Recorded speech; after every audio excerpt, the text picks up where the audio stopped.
Everybody get up if you love him.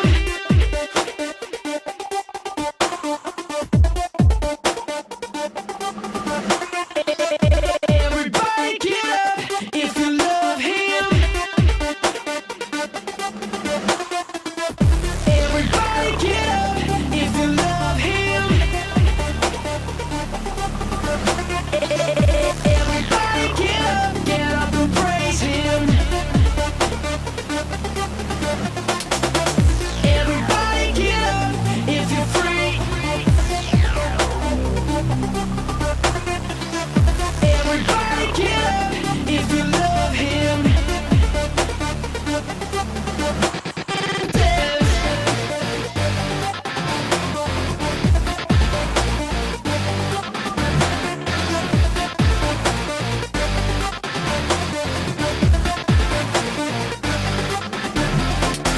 With every breath that I take, I'll praise you. With every move that I make. 7, 6, 5, 4, 3, 2, 1, 0. Selamat hari Minggu Bapak Ibu, saudara-saudara semua. Bapak Ibu yang di rumah, kami undang Bapak Ibu untuk kita memuji menyembah Tuhan bersama-sama. Ayo kita datang untuk memuji menyembah Dia dengan hati yang bersukacita. Haleluya.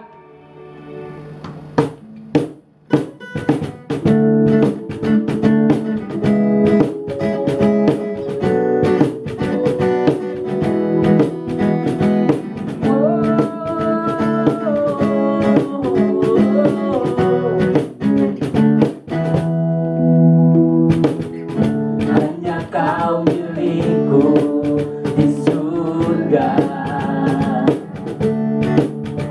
Tiada yang ku ingini di bumi, hanya Kau. Tak ku andalkan kekuatanku,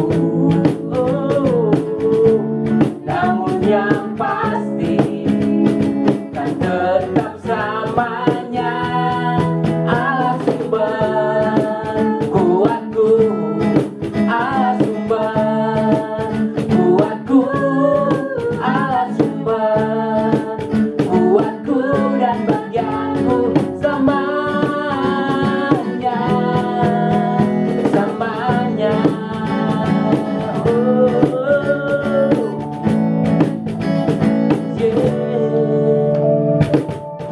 Hanya Kau milikku di surga. Tiada yang ku ingin di bumi, hanya Kau. Tak ku andalkan kekuatanku, namun yang pasti kan tetap selamanya Allah sumber kuatku, Allah sumber kuatku, Allah sumber kuatku dan bagianku selamanya. Allah sumber kuatku, Allah sumber kuatku, Allah sumber kuatku dan bagianku selamanya. Allah sumber kuatku, Allah sumber kuatku, Allah sumber kuatku dan bagianku selamanya. Allah sumber kuatku, Allah sumber kuatku, Allah sumber kuatku dan bagianku selamanya.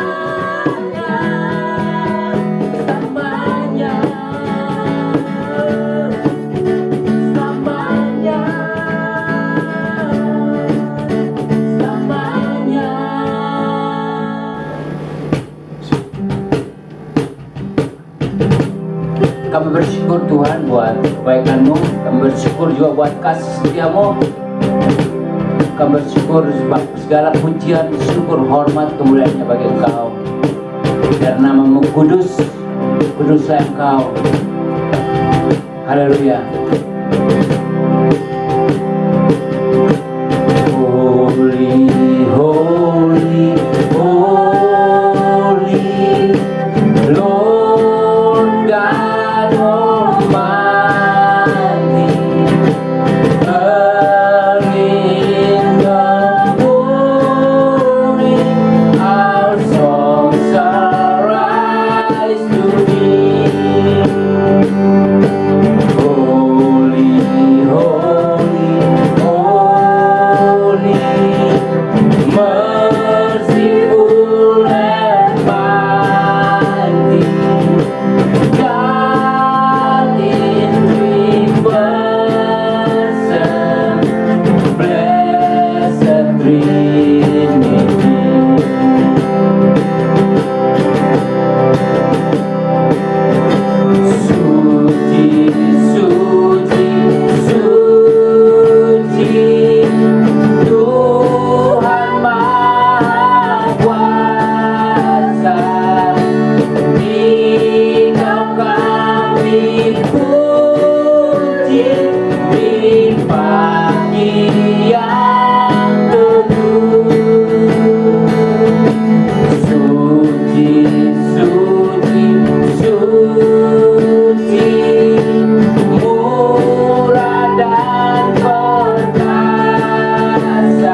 Hai jemaat Tuhan, ini waktunya untuk kita memberi.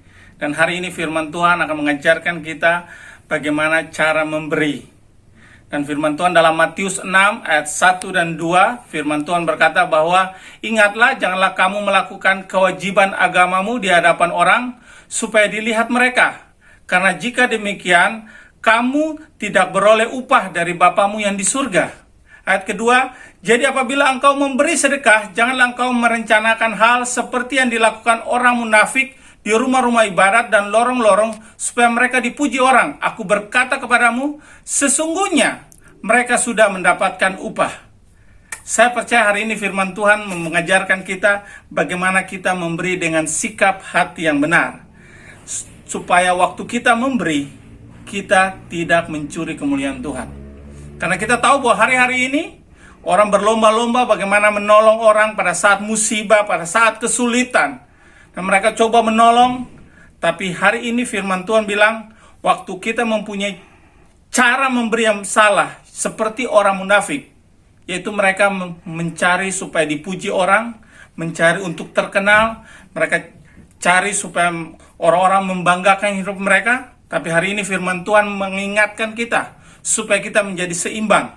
Kita harus sadar bahwa kita memberi, biarlah kita memberi dengan sikap hati yang benar. Sewaktu kita memberi, saya percaya mujizat Allah bekerja di tengah-tengah kita. Karena orang munafik adalah orang yang mau mencari pujian, supaya orang memuji mereka. Tapi Tuhan mau supaya kita menjadi orang yang murah hati, cara memberinya dengan sikap hati berbelas kasihan. Karena sewaktu kita melakukannya, akan menjadi bagian kita dalam kehidupan kita. Kehidupan yang memberi. Bagian kita adalah menjadi saluran berkat. Bagian kita adalah mentaati firman Tuhan dan melakukannya. Bagian kita adalah mengizinkan Tuhan bekerja melalui kehidupan kita. Saya percaya, orang yang murah hati akan melihat mujizat terjadi. Saya percaya, murah hati dan mujizat seperti koin yang tidak bisa dipisahkan satu sisi yang lain. Saya berdoa bagi Bapak Ibu yang di rumah, sewaktu saudara memberi, saya percaya mujizat akan mengambil tempat. Terima kasih. Dan kami berdoa, Bapak kami bersyukur, terima kasih untuk setiap jemaat yang punya hati yang murah hati. Sewaktu mereka memberi, saya percaya mujizat terjadi. Kelimpahan, kuasa Tuhan bekerja di dalam nama Yesus. Haleluya. Amin. Tuhan berkati.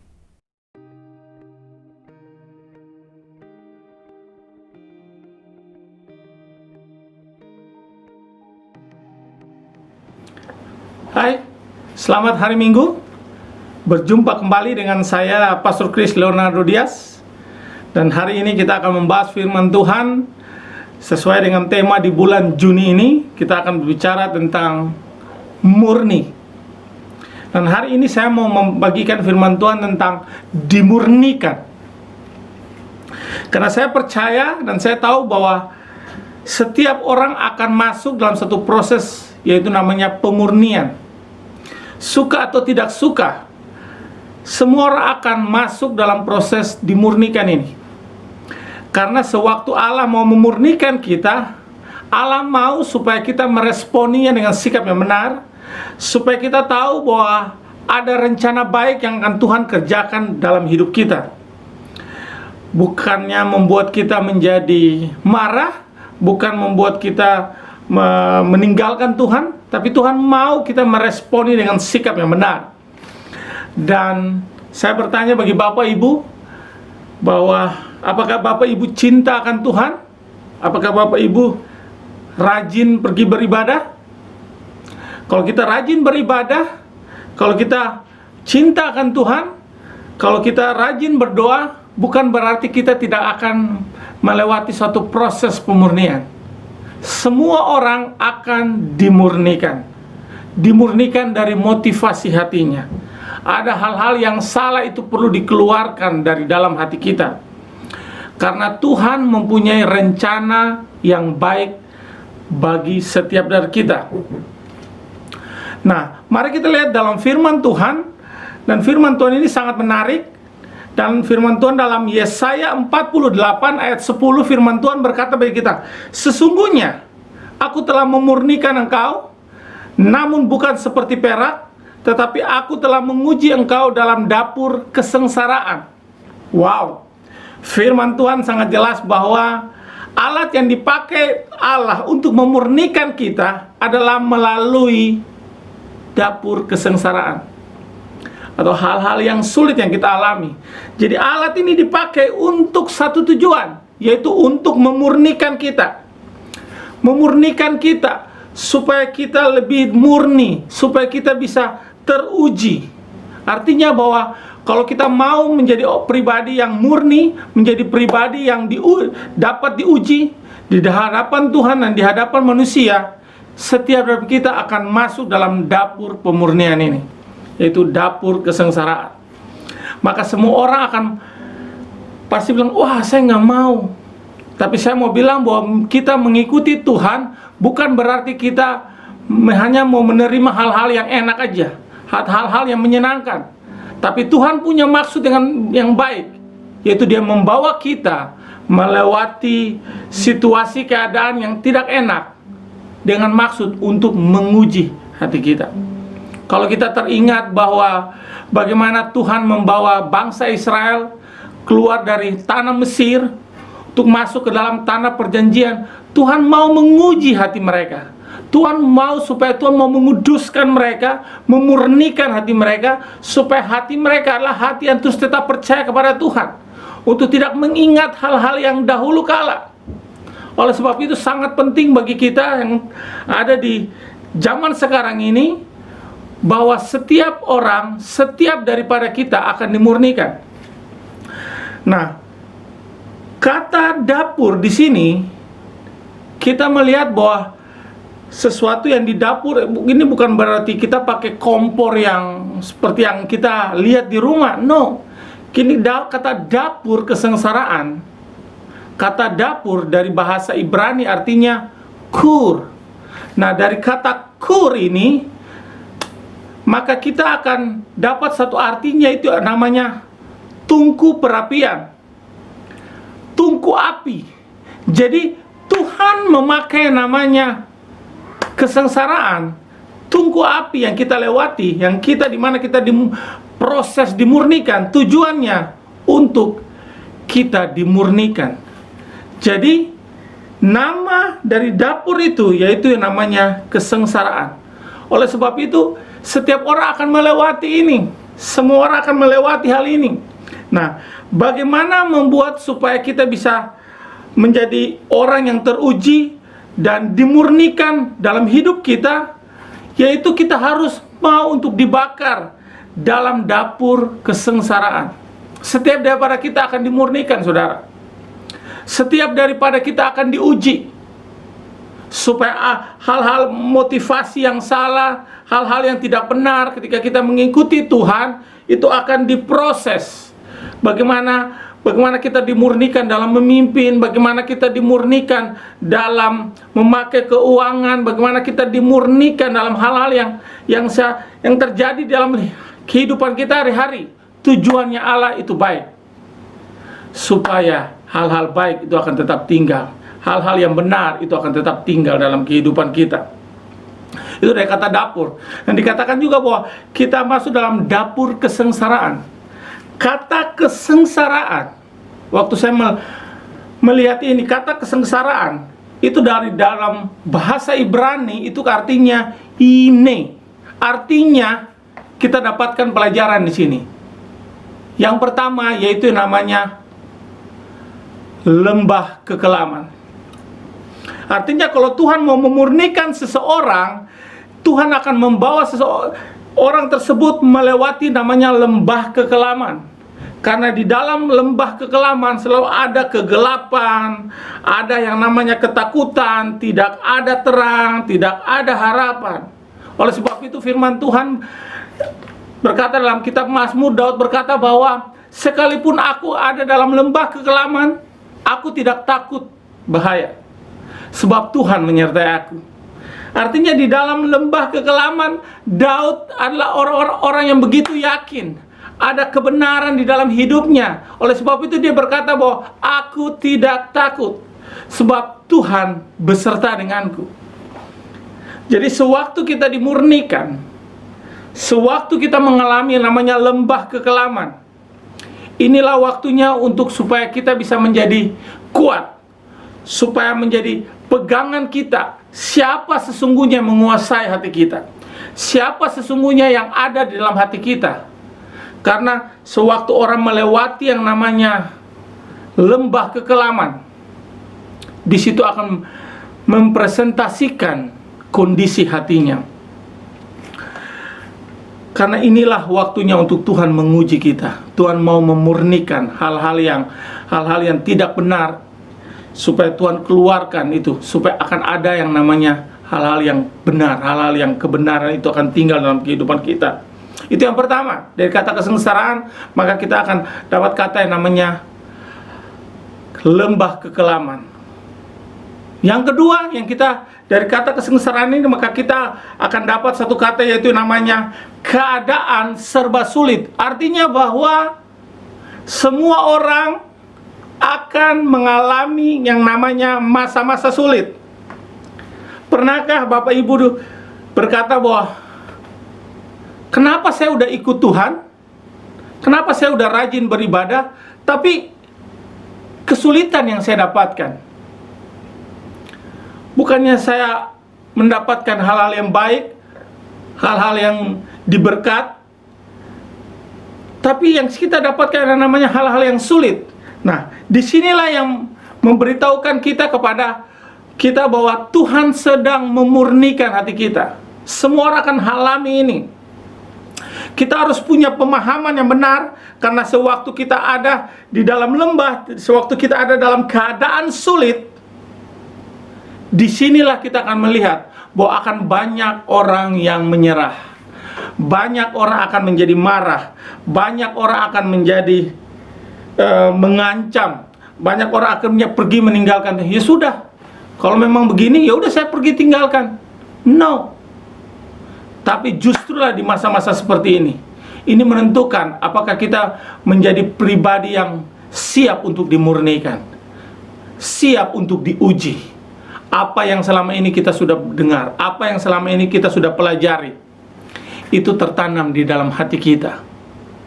Yang berikut kita bisa belajar dari kata ini, maka akan keluar satu kata, itu namanya kekurangan. Yang berikut ada yang namanya menderita. Wow, ini kata-kata yang seringkali kita tidak suka untuk mendengar, yaitu namanya lembah kekelaman, namanya keadaan yang serba sulit. Yang ketiga, kita menghadapi yang namanya kekurangan. Kita mengalami yang namanya menderita. Nah, mungkin bagi Bapak Ibu yang ada di rumah, saudara bilang, wow, itu hal-hal yang gak enak. Tapi inilah Tuhan kita. Tuhan tidak berjanji untuk mengikuti Dia hal-hal yang enak aja yang kita dapatkan. Tapi Tuhan berjanji, sewaktu kita mengikuti Dia, Dia berkata bahwa kita harus yang namanya menyangkal diri. Kita harus yang namanya memikul salib. Dia juga berkata supaya kita juga mau mengikuti kehidupannya Allah. Dalam melewati setiap kehidupan ini, maka kita akan terus diuji, kita akan terus dimurnikan. Karena Allah yang kita sembah adalah Allah yang adil. Dia selalu memberikan hal yang baik, dan juga Dia memberikan hal-hal yang kurang baik, dengan tujuan supaya itu mendatangkan kebaikan bagi setiap dari kita. Jadi sampai di sini kita melihat bahwa setiap orang akan diuji, setiap orang akan dimurnikan. Karena Tuhan mau supaya kebenaran yang selama ini kita sudah dengar, kebenaran yang selama ini sudah kita baca, itu tertanam, berakar di dalam hati kita. Supaya sewaktu kita melewati musim-musim yang tidak mengenakan, contohnya seperti sekarang ini, kita tidak menjadi kecewa, kita tidak menjadi marah, kita tidak menjadi panas hati, dan kita juga tidak meninggalkan Tuhan. Dan masih banyak lagi. Oleh sebab itu, ketika kita mengikuti Tuhan, maka kita akan diuji oleh Tuhan. Kita akan dimurnikan oleh Tuhan. Bukan berarti kita ikut Tuhan, bukan hanya kita diberkati. Mungkin ada sebagian orang ikut Tuhan supaya cari berkat, supaya cari terkenal, supaya cari kaya. Tapi pada akhirnya semua orang akan diuji dan dimurnikan. Nah, di sini kita lihat suatu proses yang Tuhan izinkan supaya kita masuk, supaya kita bisa mengalami Tuhan, supaya kita mengalami kebenaran yang sudah kita dengar itu mulai keluar dalam hati kita. Ini akan membuat kita mempunyai respon yang benar terhadap situasi dan keadaan yang kita alami. Saya percaya bahwa hari-hari ini adalah hari-hari yang baik yang Tuhan sudah rencanakan bagi kita. Situasi keadaan di mana kita harus hidup di dalam satu kehidupan yang baru, kehidupan kenormalan yang baru, new normal, di mana semua orang akan mulai masuk dalam satu kehidupan yang tidak biasanya. Mungkin bagi sebagian orang ini sesuatu yang tidak mengenakan, tapi suka atau tidak suka, kita harus melewati ini, supaya ini akan menyatakan kondisi hati kita. Apakah kita marah, mengeluh, menyalahkan, atau kita bersyukur? Karena sewaktu kita bersyukur, maka saya percaya ada kesempatan-kesempatan yang akan Tuhan bukakan. Tuhan akan membukakan pintu-pintu. Hal-hal yang tidak mengenakan yang kita alami, Tuhan bisa bekerja untuk mendatangkan kebaikan. Tuhan bisa mendatangkan mujizat-mujizat yang terjadi dalam kehidupan kita. Itu yang pertama yang kita bisa belajar. Hal yang berikut yang saya mau sampaikan, dikatakan bahwa kita dimurnikan. Dari dalam Yesaya 48 dikatakan itu kita dimurnikan. Dari kata dimurnikan, saya belajari dari dalam bahasa Ibrani berkata, artinya adalah saraf. Artinya Tuhan menghaluskan kita dari dalam. Tuhan membuat supaya hati kita meresponi dengan cara yang halus, cara yang benar. Karena sewaktu seseorang berada dalam situasi yang tidak enak, situasi yang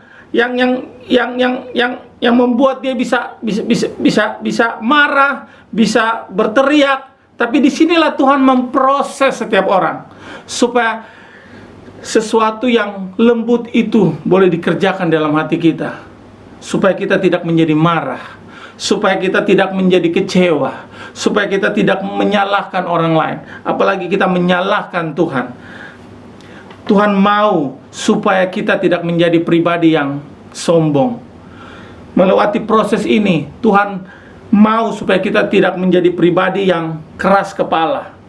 Tuhan mau supaya kita tidak menjadi pribadi yang tidak mau dididik.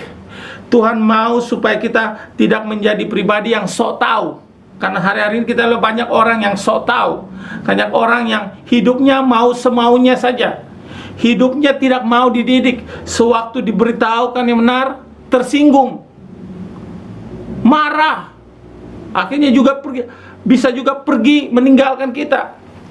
Tapi saya mau katakan, persiapkan hidupmu, maka kita akan melihat sesuatu yang baik yang akan Tuhan kerjakan melalui kehidupan kita.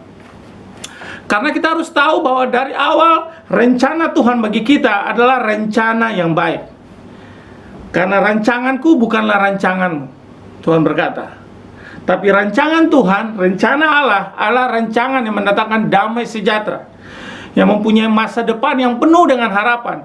Artinya bahwa kita mempunyai, Tuhan merencanakan masa depan yang terbaik bagi setiap daripada kita. Itu akan kita bisa dapatkan sewaktu hati kita, hidup kita dimurnikan. Supaya sewaktu kita mendapatkan sesuatu yang terbaik dari yang kita terima daripada Tuhan, tidak membuat kita sombong, tidak membuat kita menjadi angkuh, tapi kita sadar semuanya datang daripada Tuhan. Inilah yang kita belajar. Hal yang kedua yang kita bisa belajar dari kata memurnikan di sini juga keluar dari kata yang namanya, ini yang kita akan dapatkan. Kebenaran di dalam kita itu sudah tertanam atau itu hanya teori. Artinya bahwa sewaktu kita sementara dimurnikan, ini menyatakan bahwa kebenaran yang kita sudah mendengar itu sudah tertanam dalam hati kita, atau ini hanya sebatas teori yang kita tahu. Artinya sewaktu kita diperhadapkan situasi yang tidak mengenakan, waktu kita dimurnikan, kita bisa menjauh, kita memilih untuk meninggalkan. Tapi Tuhan mau supaya kita mulai mempunyai hati yang rendah hati, mempunyai hati yang lembut. Kita sadar bahwa kebenaran itu harus tinggal dalam kita. Karena firman Tuhan berkata bahwa siapa yang mengetahui kebenaran, dan kebenaran itu akan memerdekakannya. Artinya kebenaran firman Tuhan yang sudah kita dengar, itu harus memerintah dalam hidup kita, dalam hati kita. Karena Tuhan izinkan kita melewati semua kesusahan, melewati semua kekurangan, melewati semua kesulitan, melewati lembah kekelaman. Tujuannya satu, supaya kebenaran itu mulai mengakar, menjadi kuat di dalam hati kita, supaya kita mempunyai satu keyakinan yang penuh bahwa kita tahu bahwa Allah sedang bekerja dalam kehidupan kita. Tuhan mau supaya kita tidak menjadi orang yang bodoh, tapi Tuhan mau supaya kita menjadi orang yang bijak. Seperti contoh dalam firman Tuhan, ada satu orang bodoh dan ada orang bijak. Bagaimana mereka berdua bersama-sama membangun rumah. Yang orang bodoh membangun rumah di atas pasir, dan orang yang bijak membangun rumah di atas batu karang. Dan kita melihat bahwa sewaktu Tuhan tidak berjanji bahwa kedua rumah ini badai tidak datang, saudara. Tapi ketika badai itu datang, rumah yang dibangun di atas pasir itu mulai akhirnya hancur, kehantam ke bawah oleh badai itu. Tapi rumah yang dibangun di atas batu karang itu akan tetap berdiri kokoh. Artinya bahwa Tuhan mau supaya kehidupan kita tetap terbangun di atas batu karang, yaitu di atas Kristus, di atas firman Tuhan, yang itu akan menguatkan setiap daripada kita. Saya percaya akan hal itu, karena Tuhan kita Allah yang luar biasa. Dia mengerjakan sesuatu, Dia memurnikan kita supaya kebenaran itu yang sudah kita terima itu tetap ada dalam kehidupan kita, supaya kita membuat kita menjadi bijak. Sewaktu kita ada dalam proses, kita dimurnikan, kita diuji, kita disucikan, kita akan menjadi orang-orang yang dimurnikan. Kita orang-orang yang berbahagia. Karena saya tahu, sewaktu kita dimurnikan, sewaktu kita diuji, sewaktu kita dimurnikan, apakah ada kehidupan Kristus di dalam kehidupan kita? Apakah ada firman Tuhan di dalam hati kita, dalam hidup kita? Atau hal-hal yang tidak mengenakan yang akan kita ucapkan? Tapi sewaktu kita melewati musim-musim yang tidak mengenakan, yang Tuhan izinkan kita melewatinya, supaya kita terus mengucapkannya. Sebagaimana Daud berkata, aku yakin dan aku percaya. Makanya dia tahu sewaktu dia ada dalam lembah, Dia menyertai aku. Artinya ucapannya adalah ucapan yang selalu dipenuhi oleh firman Tuhan. Dia terus mengucapkan firman Tuhan. Karena saya tahu bahwa hal-hal yang baik itu Tuhan sedang kerjakan dalam kehidupan kita. Dan mari kita lihat dalam firman Tuhan di dalam Daniel 12 ayat 10, firman Tuhan berkata bahwa banyak orang akan disucikan dan dimurnikan dan diuji, tetapi orang fasik akan berlaku fasik.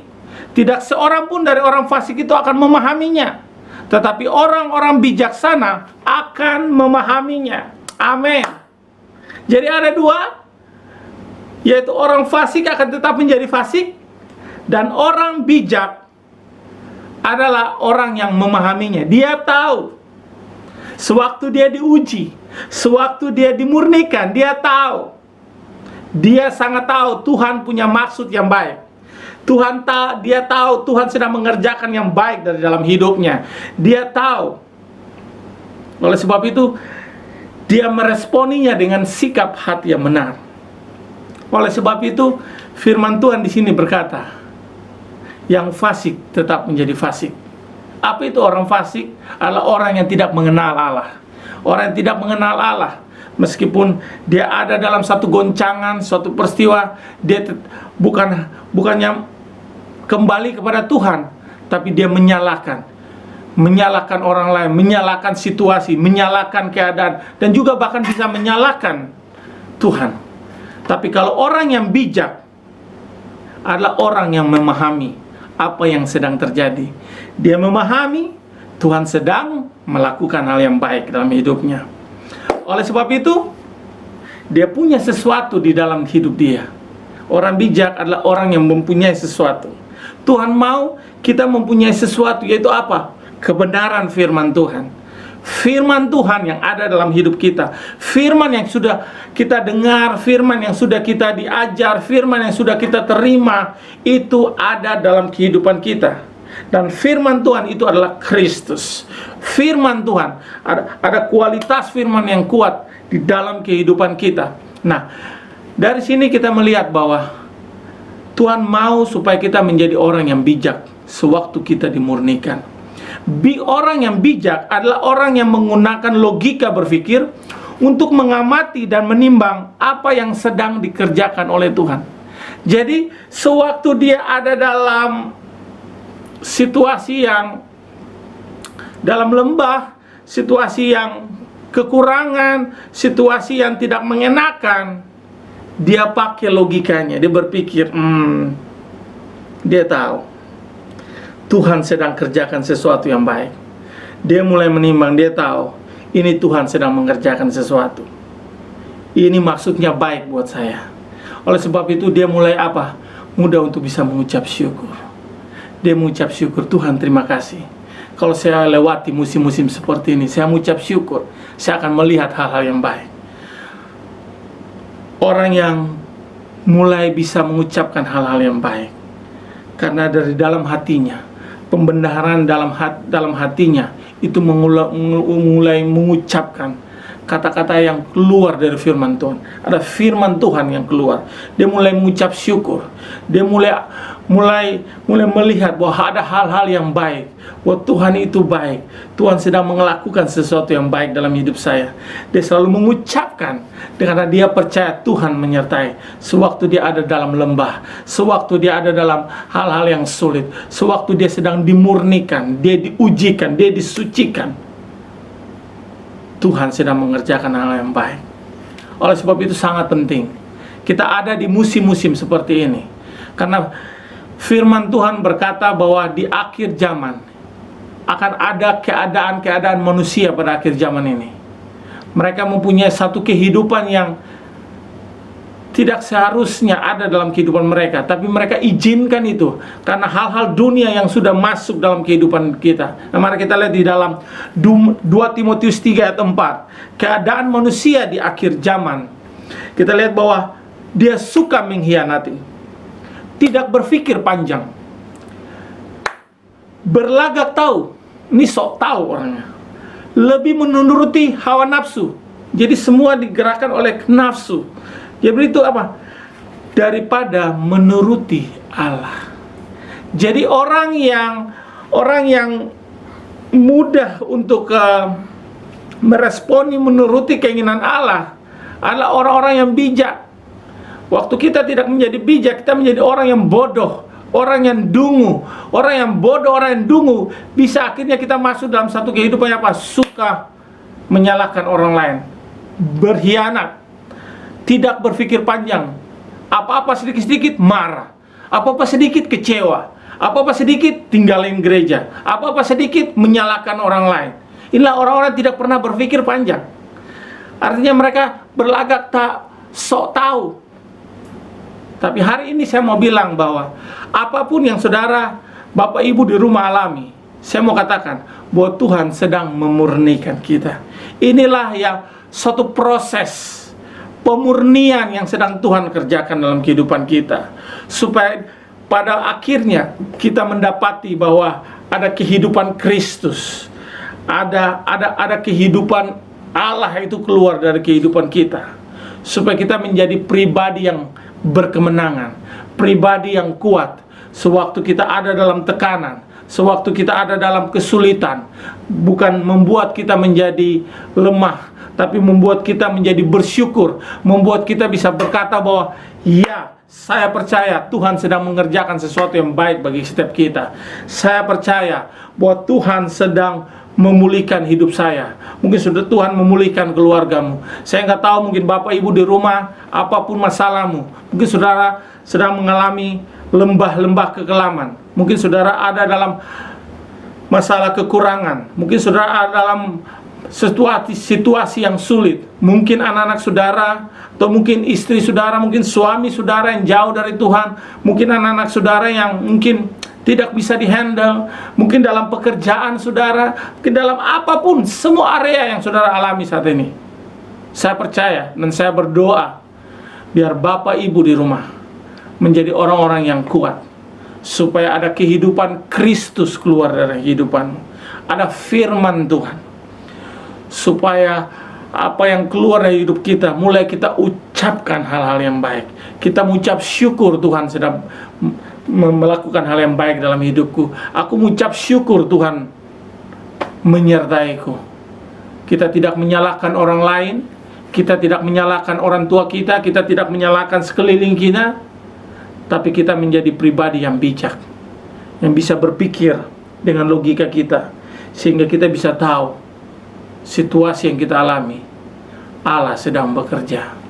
Saya berdoa, biar situasi, keadaan apapun yang Bapak Ibu alami, saya percaya dan saya berdoa, biar Bapak Ibu menjadi pribadi yang kuat, pribadi yang tidak gampang marah, menjadi pribadi yang tidak menyalahkan orang lain, menjadi pribadi yang tidak gampang untuk emosi. Saudara menjadi pribadi yang bisa untuk diajar. Saya percaya dan saya berdoa, di pagi hari ini Bapak Ibu menjadi orang-orang yang kuat, orang-orang yang tetap kuat, tetap dimurnikan, karena kita akan menjadi pribadi yang bijak. Mari kita akan menyembah Tuhan. Saya percaya Tuhan Yesus memberkati.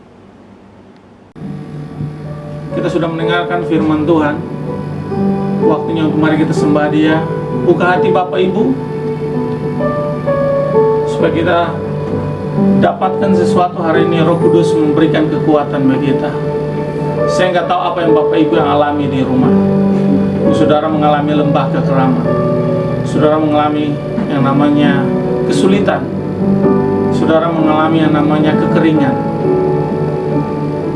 Inilah waktunya untuk kita bisa sadar bahwa kita sedang diuji oleh Tuhan, kita sedang dimurnikan oleh Tuhan, supaya Tuhan mau, Tuhan mendapatkan apakah ada kehidupan Yesus dalam kehidupan kita, supaya kita mempunyai respon yang benar.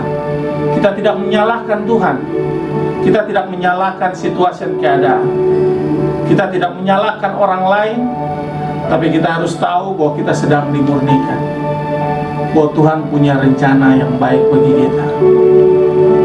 Mari kita sembah Dia. Yang bagimu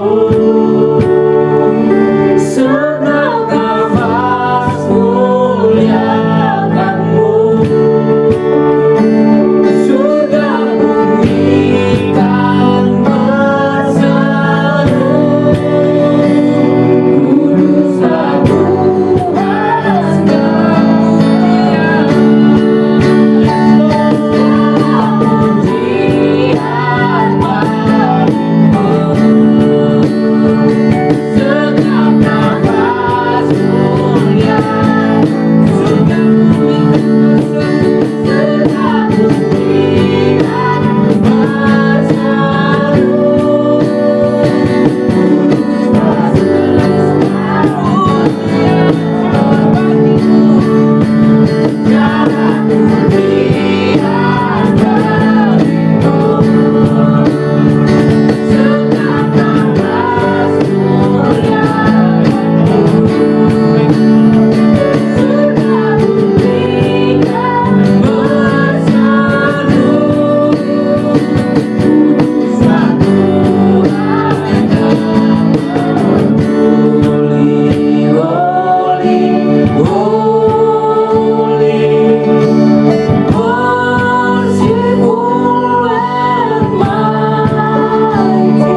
kudus, Dia layak disembah.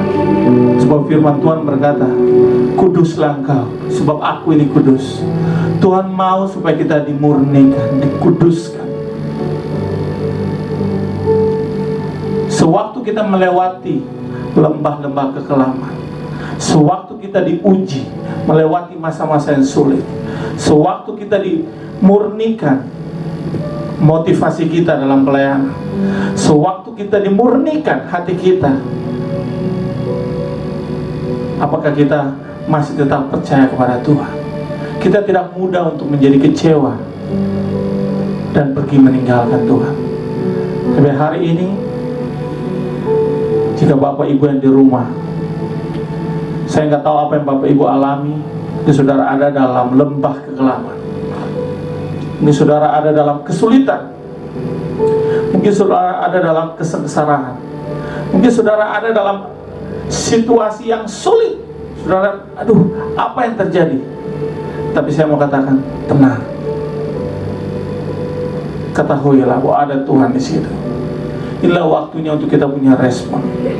Masa-masa yang sulit, Tuhan izinkan supaya kita dimurnikan. Apakah selama ini kebenaran yang sudah kita dengar itu berakar dalam hati kita? Ataukah ini hanya sebatas teori yang kita tahu? Sewaktu kita ada dalam tekanan, gampang sekali kita pergi meninggalkan Tuhan. Kita menyalahkan orang lain. Tapi ini waktunya untuk saya mau berkata bagi Bapak Ibu, sewaktu Anda dimurnikan, Anda diuji, Tuhan sedang mencari kualitas Yesus yang ada dalam hidupmu, supaya saudara menjadi kuat. Tuhan, saya berdoa setiap jemaat yang di rumah, sewaktu mereka mengalami lembah kekelaman, sewaktu mereka mengalami musim-musim yang kering, sewaktu mereka mengalami kesusahan, sewaktu mereka mengalami kesengsaraan, seakan-akan mereka ada dalam dapur kesengsaraan. Tapi saya berdoa, biar setiap orang di rumah mempunyai kualitas Kristus. Ada firman Tuhan dalam hati, dan saudara tetap percaya dan yakin. Kebenaran di dalam saudara itu membuat saudara yakin bahwa apa yang Tuhan sedang kerjakan ini baik untuk masa depan kita. Tuhan, kami berdoa dan kami ucapkan untuk setiap orang di rumah, biar mengalami Kristus. Firman Tuhan yang sudah mereka dengar, sewaktu mereka mengalami musim-musim yang ada, mereka boleh menjadi kuat. Mereka boleh menjadi yakin ada Kristus dalam kehidupan mereka, ada firman yang hidup dalam hidup mereka, dan mereka tidak mengeluh, mereka tidak menyalahkan orang lain, mereka tidak lari meninggalkan Tuhan, tapi mereka mengucap syukur. Tuhan, terima kasih, Engkau sedang memurnikan hidupku, motivasiku. Atau mungkin saudara ada di rumah saudara bilang, saya sudah pergi ke gereja selama ini, saya sudah melayani Tuhan, tapi sewaktu ada gesekan terjadi, inilah waktunya untuk saudara dimurnikan. Saya ucapkan di dalam nama Yesus, terima kasih, kekuatan daripada Tuhan menguatkan. Roh Kudus berhembus tengah-tengah kita, menguatkan batin kita. Untuk setiap firman yang sudah kami dengar, itu menghidupkan kita dan membebaskan kita. Karena saya tahu firman berkata, sewaktu kami tahu kebenaran, dan kebenaran akan memerdekakan kita. Terima kasih Tuhan, terima kasih. Terima kasih Tuhan, sebentar kami mau mengakhiri ibadah ini. Biar kami pulang dengan damai sejahtera, dengan sukacita dan kekuatan daripada Roh Kudus yang terus bekerja memurnikan hati kita, memurnikan hidup kita, sehingga kami melihat kemenangan demi kemenangan. Diberkati keluargamu, diberkati pekerjaan tanganmu, diberkati apapun yang kau kerjakan selalu berhasil di dalam nama Yesus. Terima kasih, kami pulang dengan berkat daripada Engkau. Haleluya, amin. Tuhan memberkati Bapak Ibu semua.